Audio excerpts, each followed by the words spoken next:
किसान आंदोलन को लेकर बड़ी खबर सामने आ रही है। किसान नेता अभिमन्यु कोहाड़ ने एक बार फिर से आंदोलन का ऐलान कर दिया है। उन्होंने किसानों से ज्यादा संख्या में प्रदर्शन में शामिल होने की अपील की है।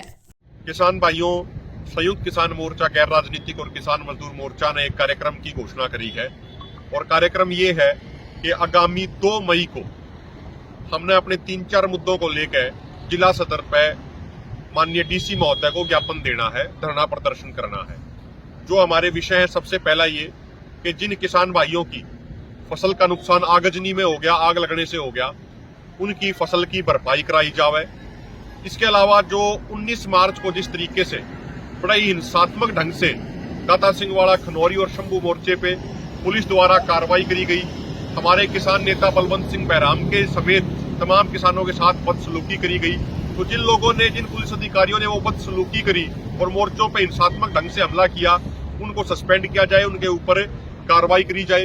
जो हमारा मोर्चों का सामान जो चोरी कराया गया प्रशासन द्वारा, उसकी हमारी भरपाई कराई जाए।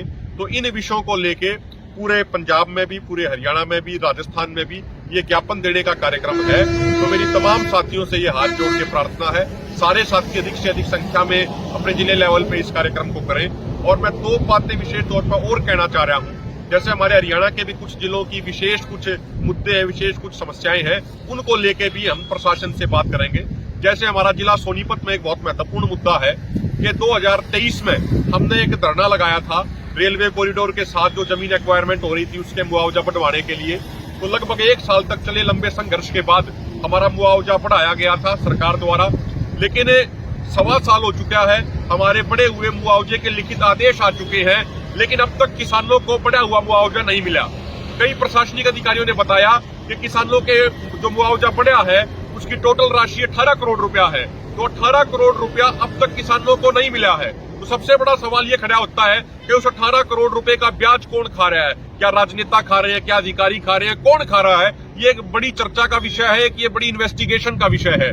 तो जो लगभग 1.25 साल पहले किसानों का मुआवजा बढ़ा हुआ मंजूर हुआ था, वो किसानों को जल्द से जल्द मिले, इस विषय पे भी प्रशासन के साथ बातचीत होगी। और एक और जो महत्वपूर्ण मुद्दा हरियाणा के तमाम जिलों का है वो ये है कि अभी लगभग 1 अप्रैल 2025 से जो बढ़ा हुआ कलेक्टर रेट लागू होना था, उस पर भी सरकार ने अचानक से रोक लगा दी है।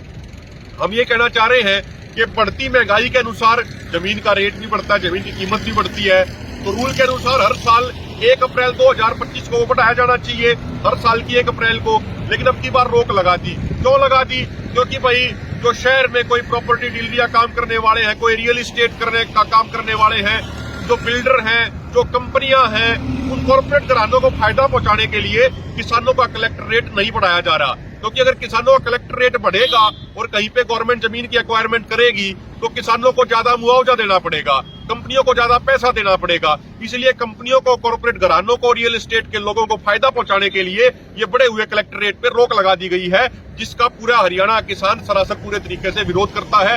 तो इस मुद्दे पे भी ज्ञापन दिया जाएगा और प्रशासन के साथ बातचीत करी जाएगी। तो मैं सारे साथियों से कहूंगा, हरियाणा के तमाम जिले के साथियों से, कि वो 2 तारीख को ये जरूर ज्ञापन दे। और जो खासकर सोनीपत के साथी, मैं उनसे निवेदन ये करूंगा कि वो सुबह 10 बजे अधिक से अधिक संख्या में छोटूराम धर्मशाला के सामने इकट्ठे हो और वहां से इकट्ठे करके मार्च करते हुए हम जाएंगे डीसी ऑफिस के सामने, ज्ञापन भी देंगे, धरना भी देंगे। और अन्य जिलों के मेरे तमाम साथियों से निवेदन है कि वो इन 3-4 मुद्दों पे अधिक से अधिक संख्या में इकट्ठे होकर अपना ज्ञापन देने का कार्य करें। आप सबका बहुत बहुत धन्यवाद। सर का पसीना जब माथे को आता है, वो किसान है जो अपने दम पर फसल को उगाता है।